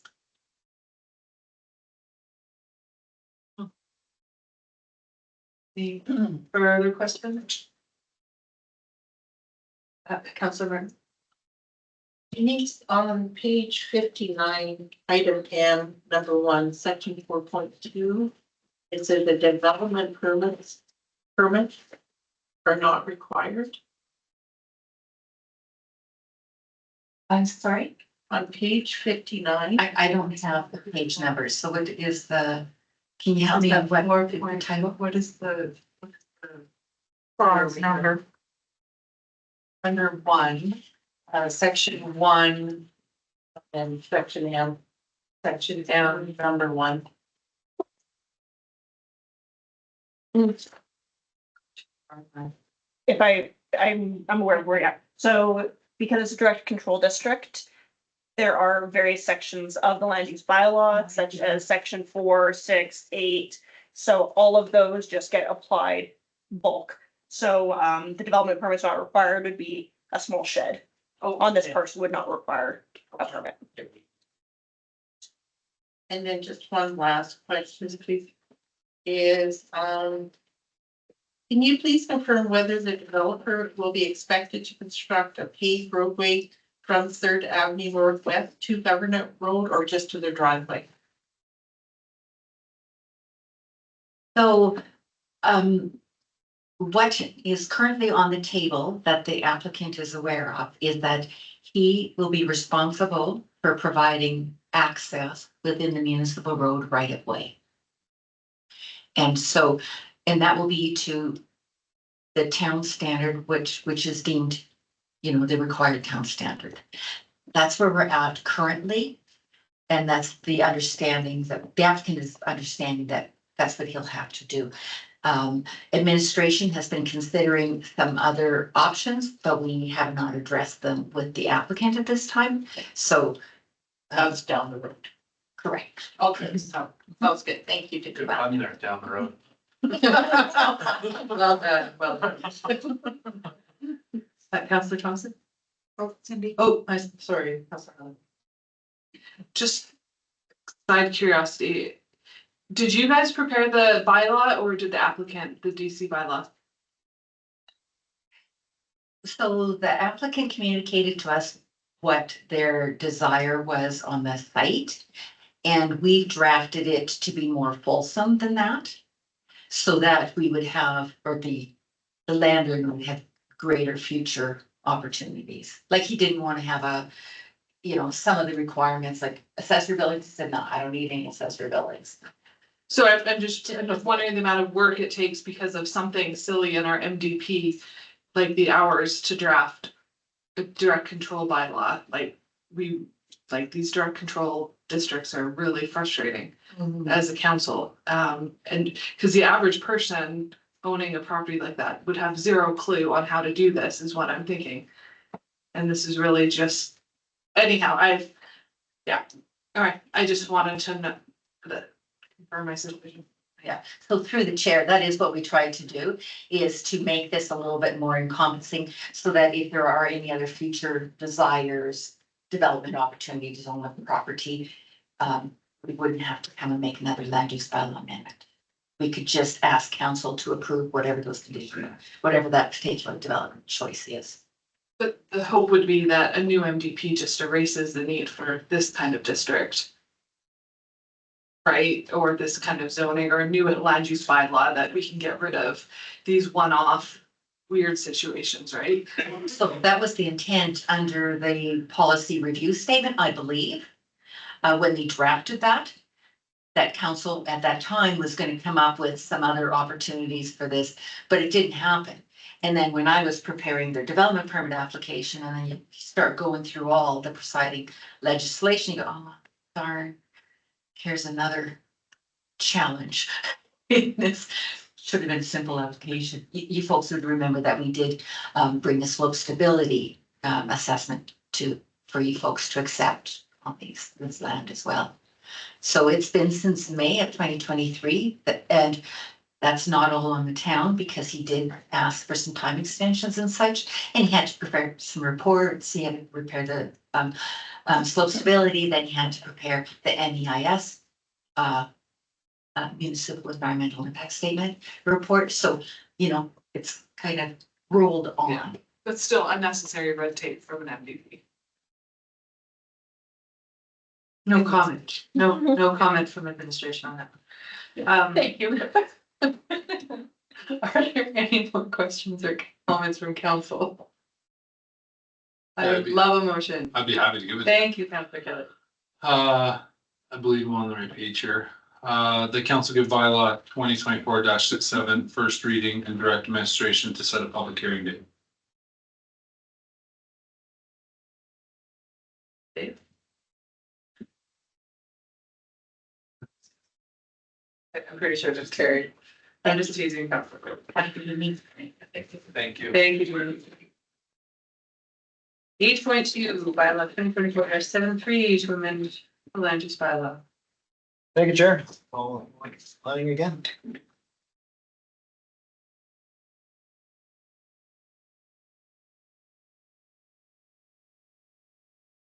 Good evening, Deputy Mayor, Council.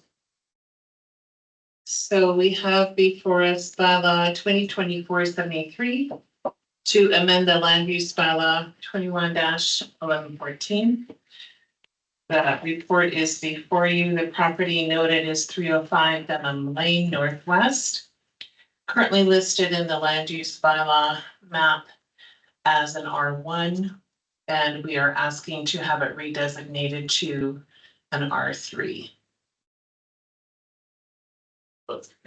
That's all. Are there any questions on this matter? Yeah, thanks for this great report, if I may, through the chair. I think that's a great idea. One question I do have. It used to be some data shows it was in R3, then it's back to R1. Now we're going back to R3. Have we found out what was the barrier or what happened along that pathway? We have done extensive research. The Lions Club had documentation, administration has documentation, all as an R3. We have exhausted possibilities. Agatha Christie quite honestly would be proud because we have done a lot of digging. And no one really knows. So there's just no way to identify the error. The only thing we can do is fix it. You have some support in administration. If I can add additional context, when bylaw 21-1114 was adopted, it was indicated as R1. Administration stance is we do not know if it was an error. We can only assume that the bylaw council passed was the will of council of the day. Yes. It's like the secondary suite definition getting changed. There was little changes that got made. That Yeah. weren't flagged. So unless you were comparing one to another and spending hundreds of hours as a counselor, there's just errors. And so I totally support it. And we. And we, yeah, that I just want to make note of too, is that that is not something we typically would do. Administration recommend to waive that fee, but because we cannot absolutely discern what happened, when, where, who, it's a unique situation, a one-off. Thank you, Gia. Unless Councillor Martin has a question, I was going to ask Councillor Holiday if she wanted to make back-to-back motions on this. Yeah, let's do it back to back. Did you have a question, Councillor Martin? The advertising amount there is that the new fee? Is that under the new fee schedule? That's correct, Councillor Martin. So have they paid anything yet? They paid the full $1,000 for the land use bylaw amendment fee, and they paid the $370 for the advertising fee. I have the cash receipt in our files. Yes. I would support the refund the $1,000 for the amendment fee, but not for the advertising fee, because our staff still needs to do the, their staff costs for the preparation and for the advertising. So One comment from Carrie, and then Cindy just claimed two. That advertising fee is simply a recuperation of our costs to the newspaper. Any further discussion? I'm gonna ask for those motions now, one at a time. That council agreed to give land use bylaw amendment bylaw 2024-73 first reading and directs administration to set a public hearing for a later date. All right, motion on the table. I'll allow a little bit more discussion, but I don't really want to. All right, I'm calling the question. All in favor? It is carried. Second. Okay, that council direct administration to refund advertising fee of $370 and the land use amendment fee of $1,000 to the Lions Club. It will muddy the water in the fact that they do have to amend it anyways to get a private lodge, but it's, I don't know, it's good faith. If I may, through the chair. In a, effort of good faith to get this application going along, we did feel it came to me at about 4 o'clock in the morning one time that I thought, okay, could we take it together? Talked to Carrie, she suggested, yes, we could. That would just expedite things for the Lions Club. We tried to do that for every applicant, so. I'm happy with the motion. So we're not going off script on that one? Yeah. All right, motion as proposed. Here's your chance to oppose, Council. And I'm going to call the question unless you have, all right, calling the question, all in favor? All opposed? It is carried. All right, thank you for that, Council. 8.3, must have did that, I was cross-eyed. Bylaw 2024-74 to amend Dunham Area Structure Plan. Please, administration, take it away. Thank you, through the chair. We do have 2 applications that we're taking 2 amendments to the Dunham Area Structure Plan. It is from 2 different developers. One is 415 Royal Avenue. They are wanting to amend the in the Dunham Area Structure Plan and identifies that area as medium density is what is required there. Their plan is for a low density application to the land. So we would need to make that change if possible. And also then 305 Dunham Lane is actually identified in the Denham Area Structure Plan as low density. And in order to apply the development that they have planned for 305 Denham Lane, it would need to be medium density that does allow an R3 application on that land. $5 says there's a question. Oh, no, I'm gonna have some money. Oh, Councilor Thompson, thank you. Related to the previous bylaw? It is. It is. Yeah, okay, that makes more sense. Thank you. I would love a motion. That council agrees to give land use bylaw amendment bylaw 2024-73 its first reading, and that directs administration to set a public hearing for a later date. All right, no one's fidgeting, so I don't think there's any comment here. I'm gonna call it all in favor.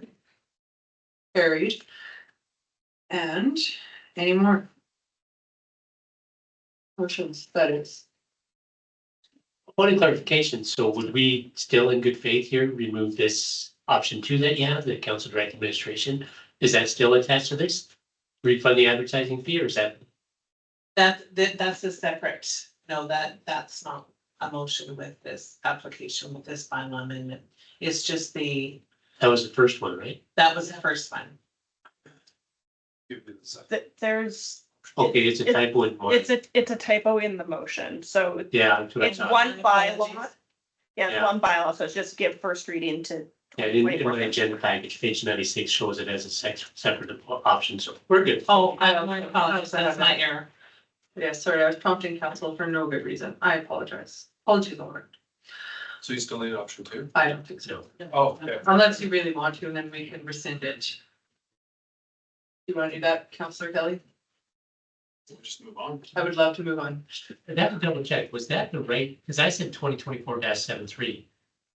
That was the first This bylaw is that I seven. presented. This is seven. There's two options for. Yeah, But there's only one, that's where I was confused. All right, Yeah. let's check in with legislative services. Verna, do we have to redo this? Are you satisfied with this? Should we rescind the motion and fix that 3 to a 4? Can I call it a verbal typo? Verbal I'm typo. okay with it. It's on the board. Everybody can see it with the day. All right, Verbal letter. that has been taken care of, and now we're going to talk about parental leave for counselors. Thank you. Thank you, Thank you very Chair. much. Did I ever miss that opportunity? You sure did.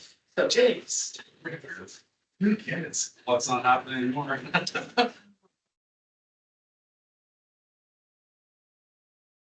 So council, we presented quite a few months ago now, the Council Remuneration Review Committee went through all of your remuneration options and made some recommendations regarding the Town of Black Diamond's parental leave bylaw for councilors. And so we gave it a due priority under these circumstances, and it's now coming before you 9 months later. No pun intended there, I hope. That incubated for a while, didn't it? It did. That's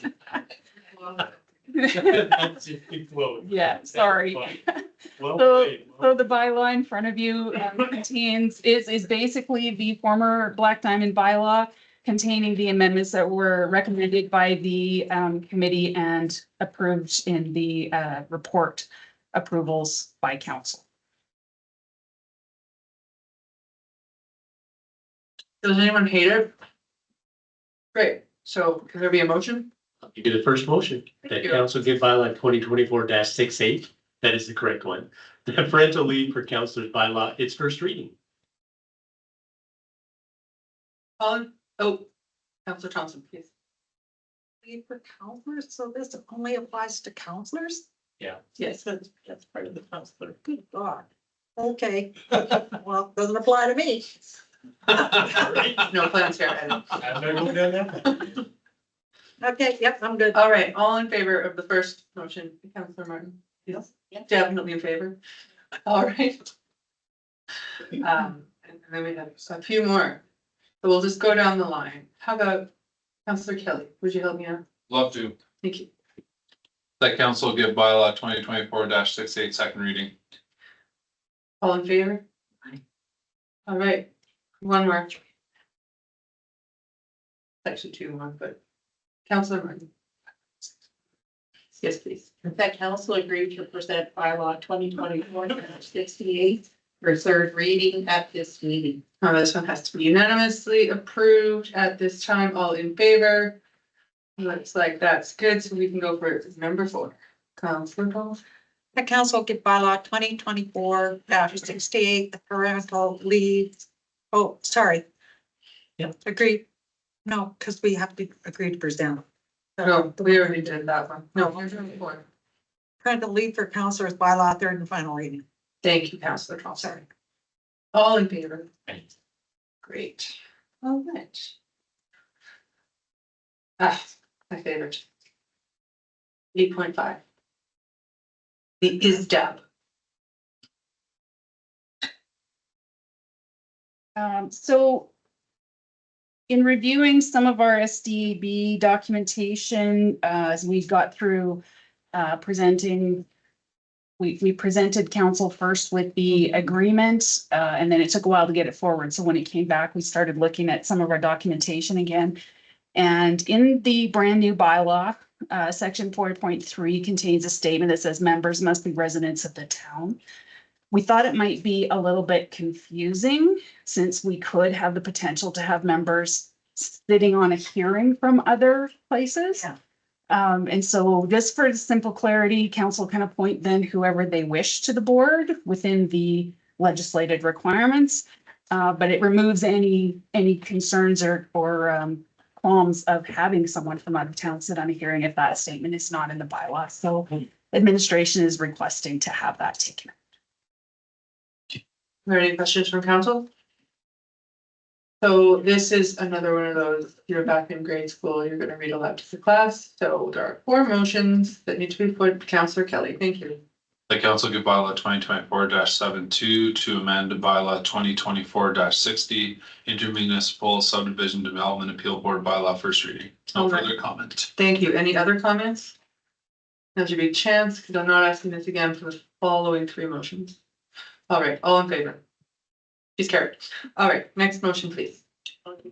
Thank you, Council. That council give bylaw 2024-72 second reading. Thank you. All in favor? Carried. Next motion.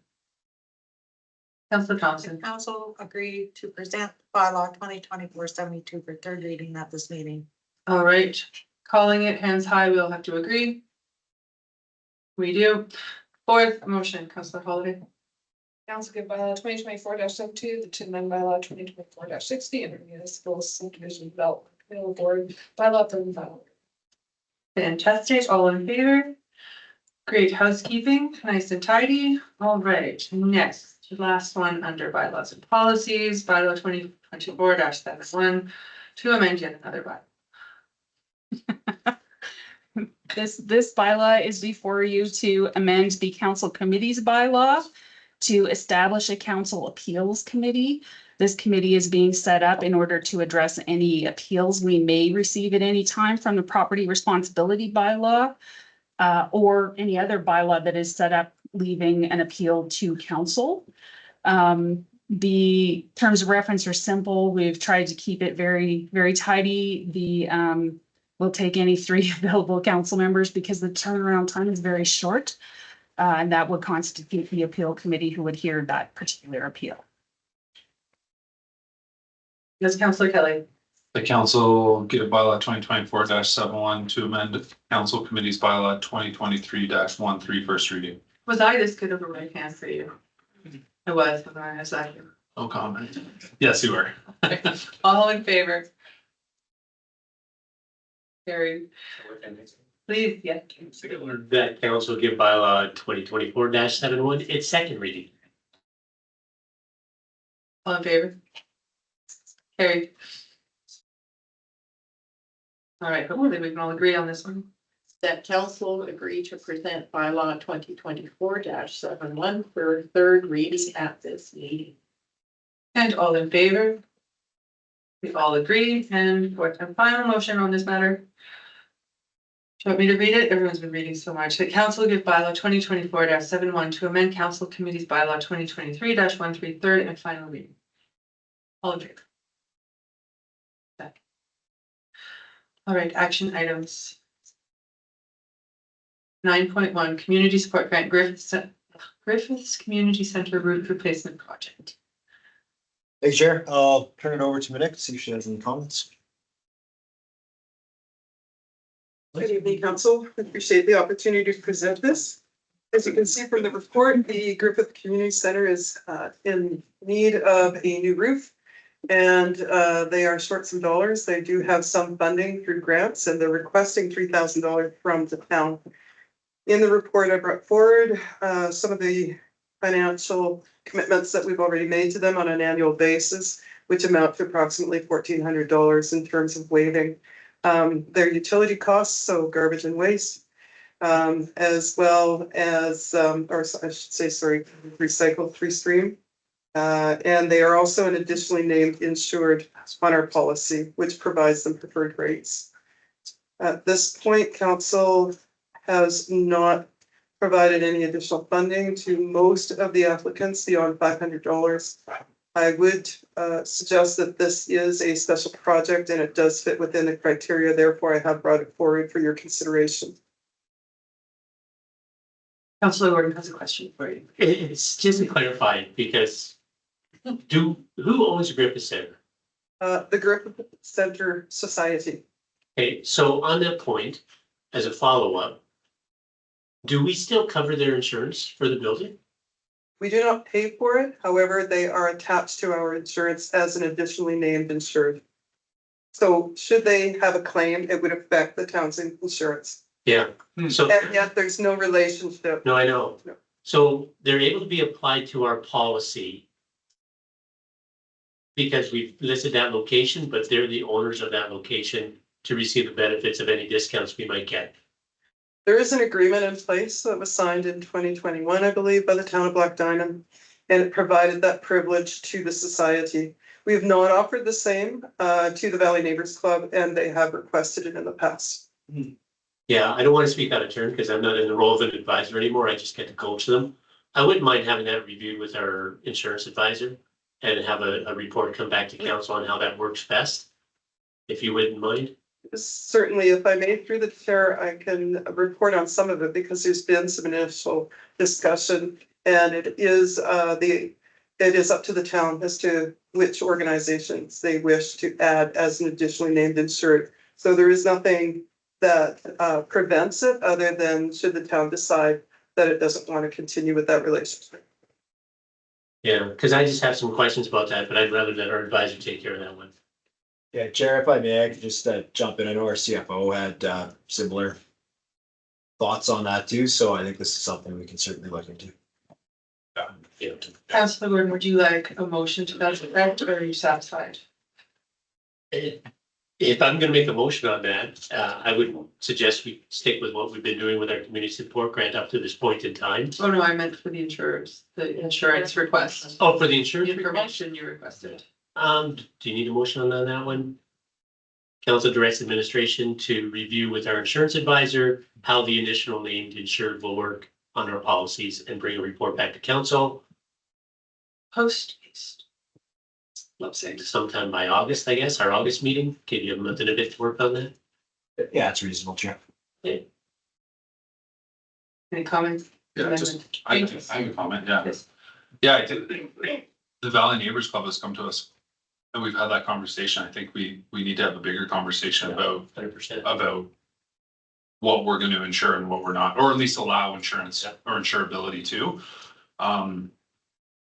There's no equability in Black Diamond having that, the Griffith Center, and then on Turner Valley side, that doesn't make any sense to me. So it's good that the CFO and you guys have already started those conversations, but I'd like just if the town owns it, we insure it. Otherwise, that's it. Take it off. Yeah. That's what I would be considering. Yeah, and even if I can speak to that, from my perspective, if there's an insurable interest, we insure it. If there's not an insurable interest, why are we involved in it? Yeah, just So if it's not our property, I have a hard time. Councilor Martin? Just a quick question. Minik, is there any other group that is exempt from paying utilities other than the Griffith Center? Through the chair, thank you for the question. Not to my knowledge. Just trying to think of others that we have certainly provided subsidies. For example, we didn't have an opportunity to speak to some of the discussion tonight around the fees and the scheduling related, but we have a little bit of wiggle room. So the Hockey Association youth groups are receiving a preferred rate, a subsidized rate. But aside from that, not on utilities, no. Okay. Do you know why? Is that just part of the agreement? And do you know why that was put into the agreement? I know it's historical, probably. Good question. I haven't not been able to really dig deep enough to find out why. I just see maybe there's some conversation that I can dig out through the minutes of the town of Black Diamond. But that one seems fairly recent in this decision, and they likely went to the town and requested it, and it was viewed as something that would be of benefit, but there is no association there, and it's clearly, I have found some of the trail, the historic trail where the property was donated, I believe by Mr. Price to the society. The society then requested some relief, and the town took over those costs.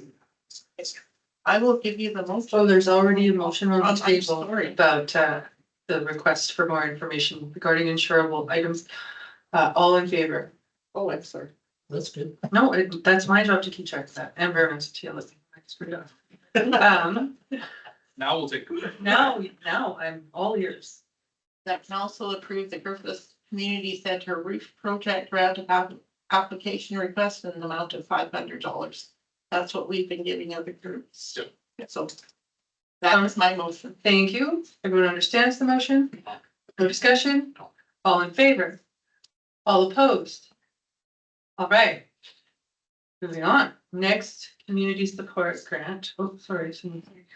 I know we're doing a review of all these things, but little things like that, special agreements, like if we can have a full list of these, that would be fantastic.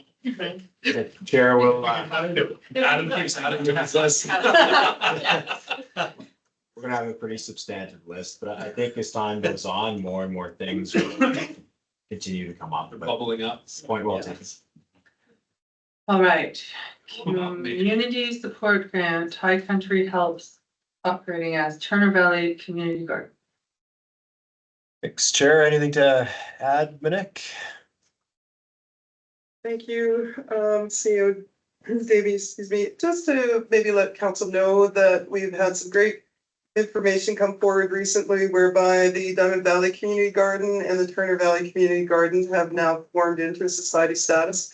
That will be taking place. We will be developing a lease agreement effective January 1st. We'd like to see, because they're right in the throes at the moment of the gardening season.